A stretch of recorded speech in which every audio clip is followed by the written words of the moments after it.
Hello everyone, welcome back. So this is a different kind of video today. We're taking a look at the code today. We're going to talk about some of the features that I've been working on.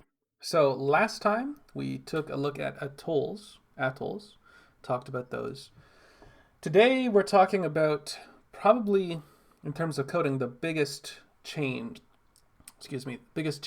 that's coming in the next update. And that is a total rework of the barrel system.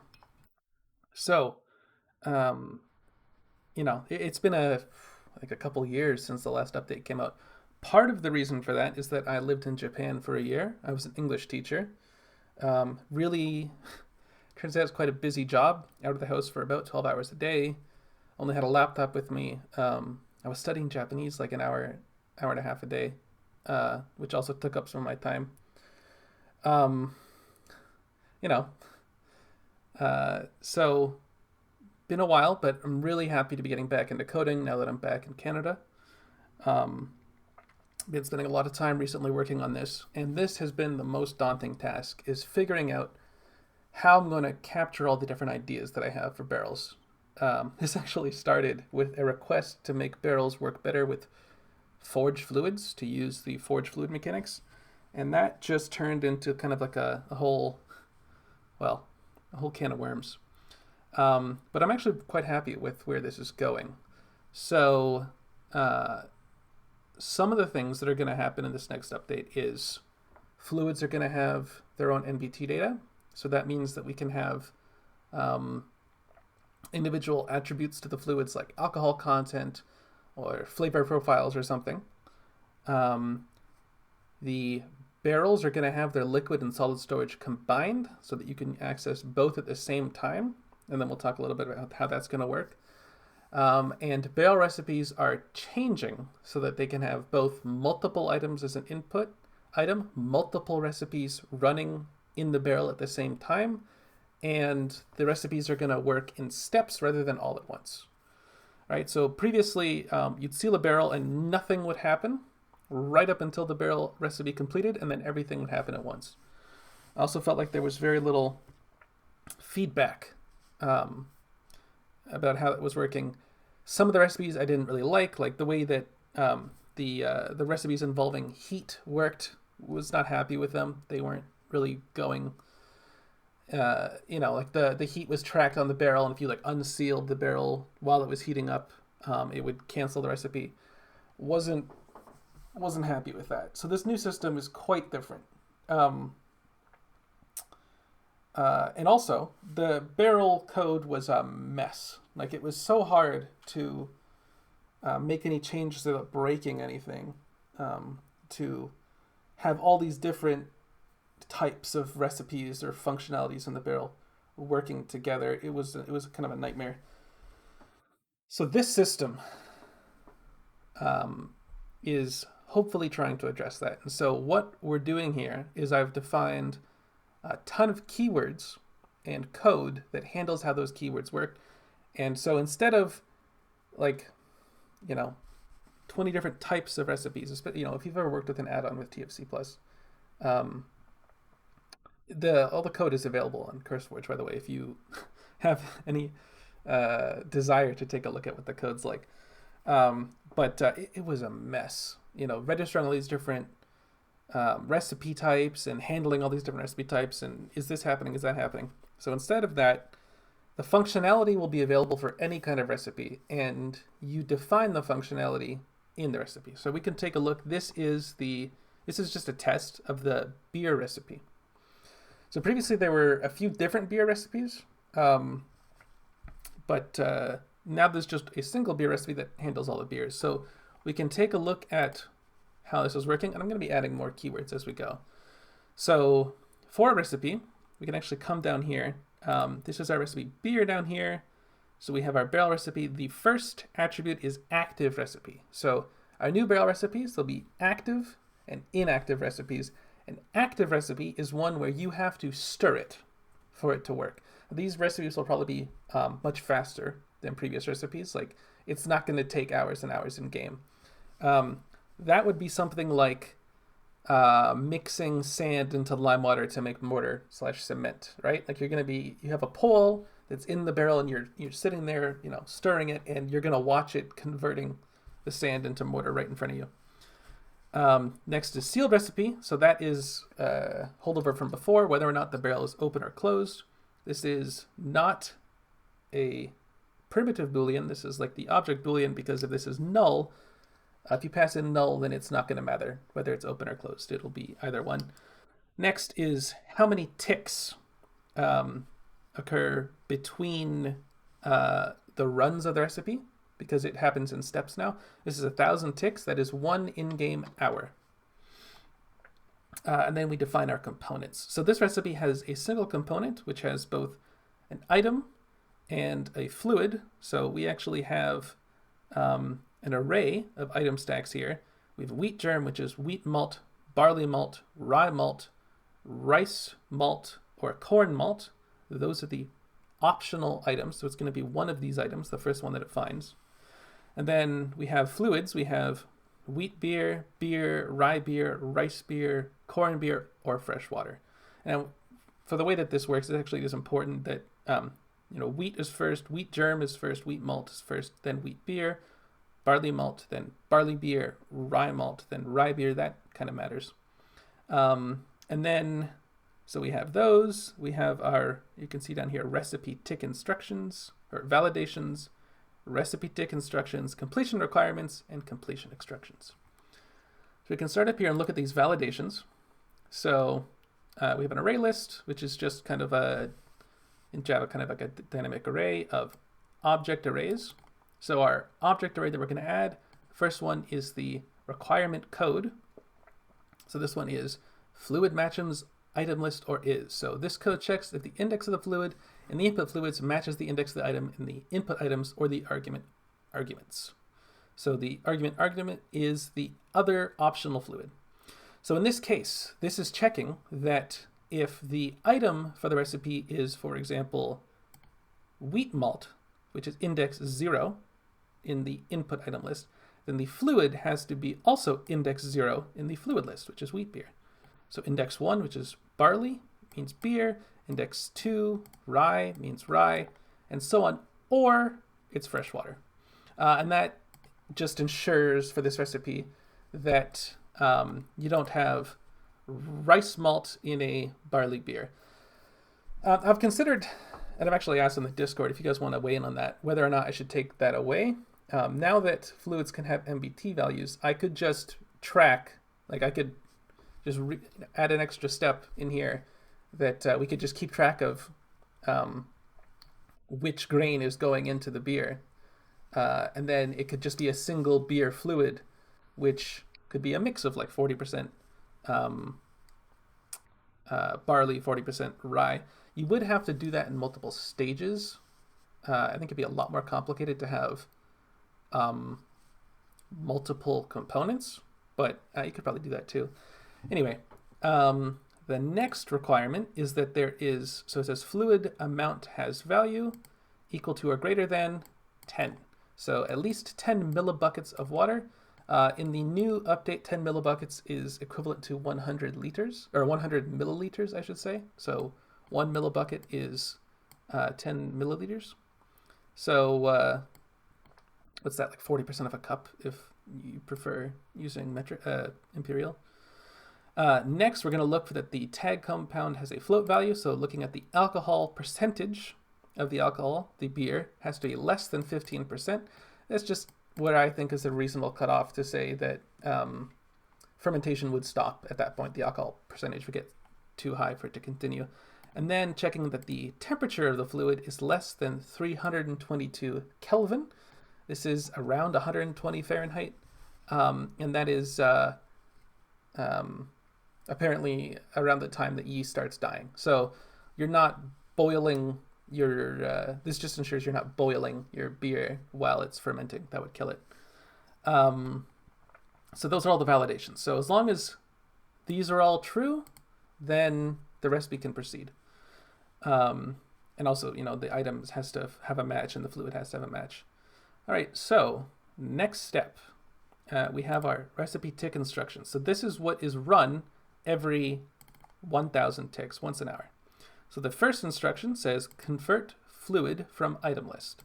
So basically the arguments we have here are fresh water, and the ratio is 1, and then the fluids we provide are these, which match these. They could be different, but that would make the recipe not work the way it's intended to work.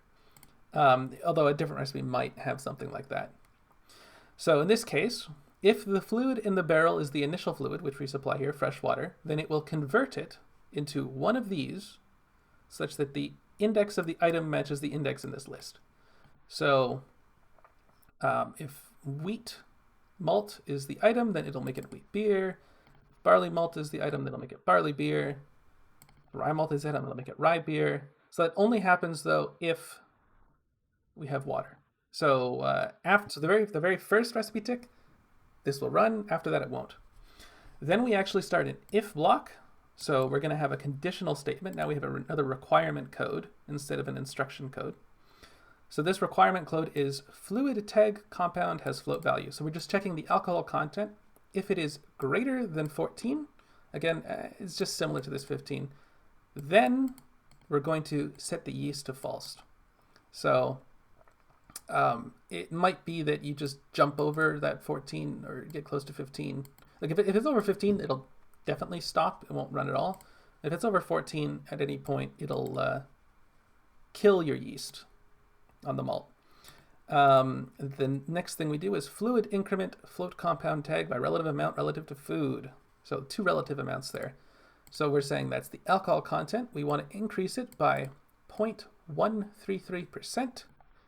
And that is going to happen whenever food is consumed, and that's the next instruction. Item food consume amount. So we're consuming 2 ounces. Now this is relative to 1,000 millibuckets of water. Okay, so one bucket of water. So for every, which is, okay, I should say, in this new system, 1 bucket of water is assumed to be 10 liters. Okay, so every 2 ounces of malt that is consumed for every 10 liters gives you increase of 0.133 ABV, alcohol percentage. So then we ran some tests. Do we have those in here? Yes, we do. So, yep. So we can see the test here. So we tested an inventory of 30 ounces of rice malt and 1,000 millibuckets of fresh water. Can look at our test down here. It simulates up to 100 runs. Obviously, it's never going to need that many. So it ran 15 times, which would be 15 in-game hours at that current 1,000 ticks per hour rate, 1,000 ticks per recipe tick.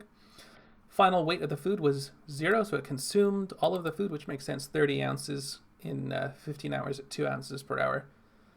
The final fluid was 1,000 millibuckets of rice beer with an alcohol percentage of around 2%. So 10 liters of water plus 30 ounces of malt gives you about 2% ABV beer, rice beer. Next test, we did another 30 ounces of rice malt with 1,000 millibuckets of salt water. So it ran just once, and it said, yeah, nothing happened. The final weight was still 30 ounces. The final fluid was 1,000 millibuckets of salt water with no alcohol at all.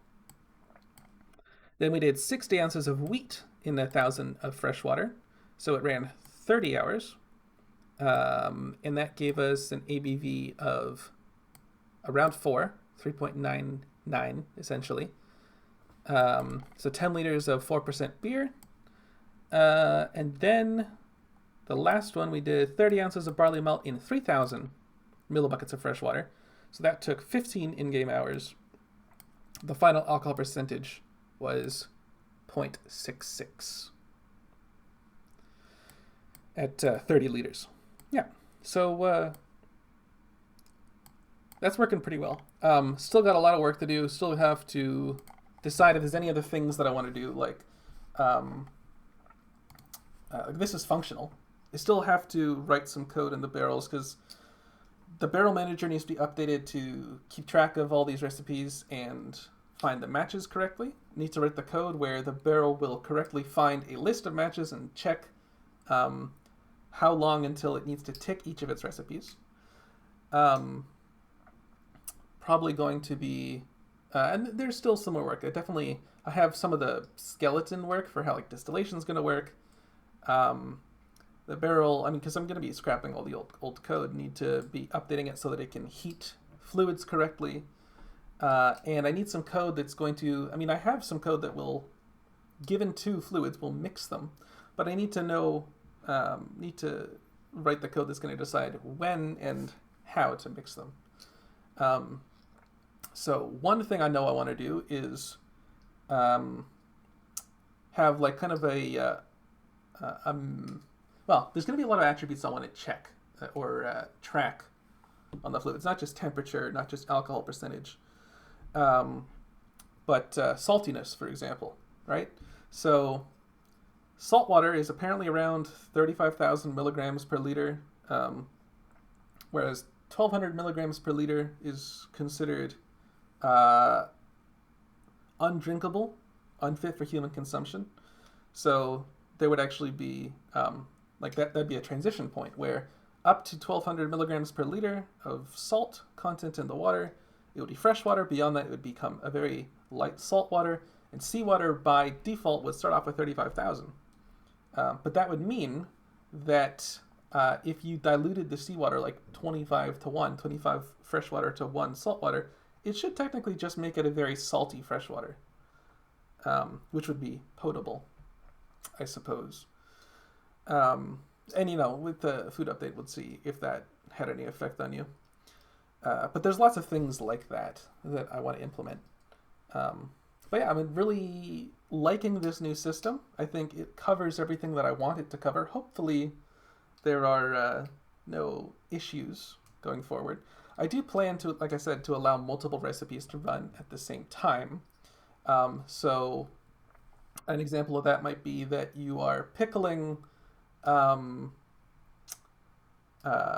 You could be pickling, two different vegetables in the same barrel, and it would just treat them each individually as long as you have the brine or the vinegar or whatever, and you have the vegetables. Then this vegetable is doing its own recipe. This vegetable is doing its own recipe.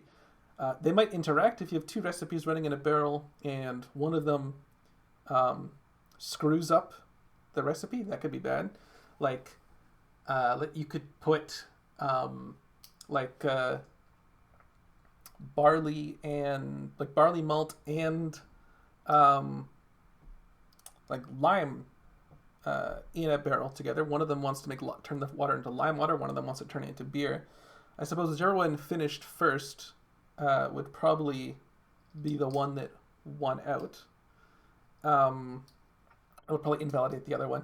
I do have a plan where if an item is in a barrel for a certain length of time without being part of a recipe, it might, and there'd be a little warning in the GUI for this in the barrel, it might just make the fluid, it might contaminate it to the point that it becomes undrinkable. So probably not a good idea to be putting things like lime or plaster in your beer. But also just to ensure that you don't have you're not storing items in your juice or something like that, because that's not really intended, and you probably wouldn't want to do that in real life anyway. But an example of where that could be cool is let's say that you are distilling salt water into fresh water. So as the salt water is boiling over, the amount of salt water goes down, but the saltiness would increase proportionally, right? So if you lost half of the volume of salt water, the salt saturation would double. And there'd be a point where you define in the recipe where that would cause salt to precipitate out of the solution. And so as you build it down, you'd have salt items collecting in the boiling vessel, which you could then take out. And if you dumped fresh water into the vessel at some point while you're doing this for whatever reason, it would then instantly reabsorb the salt, right? So I just thought that's kind of cool, that you could be, that it would just kind of automatically handle that sort of thing. Because as long as both recipes are valid, there's no reason they shouldn't be able to run at the same time. But you know, like that could do. You know, you could be. I forget. Like we soak flax. We soak or jute. Do we soak something else? Like any sort of like soaking recipe. Like you could probably be soaking. You could be soaking a scraped hide and jute in the same barrel, and that wouldn't cause any issues, right? Um, Over time, doing those recipes will dirty the water. Like if you know, for every scraped hide that you soak in fresh water, it'll increase the contamination of, I guess in this case, what, like lime or something into the water. And at some point, the saturation will get so high that you just can't soak anymore. The old system just had it consuming water, which I wasn't as happy with, um, just because it just felt weird. But also, you could be drinking out of the same barrels that you were soaking your hides in. So in this system, that won't be happening. Instead, you'll be contaminating your water when you use it for various things. And I think that's kind of cool. You know, I kind of like that this system gives you so much more versatility, right? Because, um, you know, like the old system, you were soaking jute, right? If you killed it like a second before it was supposed to finish, that would just reset the whole process.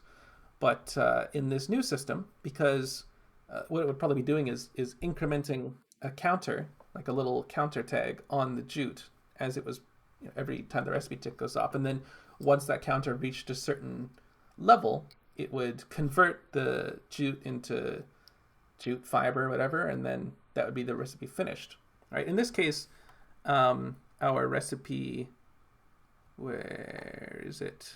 Doesn't actually have completion requirements or completion instructions, but this would be the point at which you define when the recipe is going to finish. Like using an if statement, you could just put that up here and just be like, you know, if.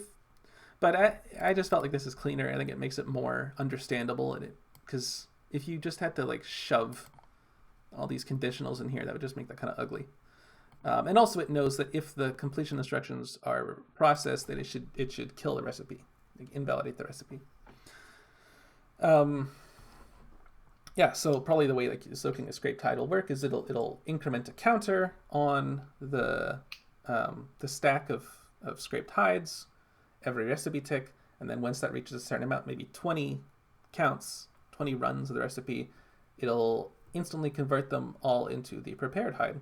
But if you killed it like right before it was going to do that, the items would still have that counter on them. So if you took them out and then put them back in and started it up again, it would only take, you know, like the very next recipe tick, it would finish, and that's cool, right?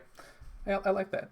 Um, that's that's a cool system. It feels more realistic, but also I hope that this is going to open it up to any add-ons because they'll be able to mix and match and use these keywords, these codes, any way they want. And I think by the time I'm finished writing all of these, writing all the recipes, there's going to be a lot of versatility that you could do, right? Without having to edit anything in any of the barrel code, right? You could just register your own recipe that could have a ton of versatility, um, and I think that's gonna be really cool. So I'm happy with that. I'm happy with this. Hope this wasn't too technical. Hope no one was terribly offended by me using light mode, but I don't know, just feels better in Eclipse. When I'm doing JavaScript, there's something I usually use dark mode, but I found that Eclipse's dark mode looks kind of ugly. So here we are. All right, thanks for watching, guys, and I'll see all y'all next time.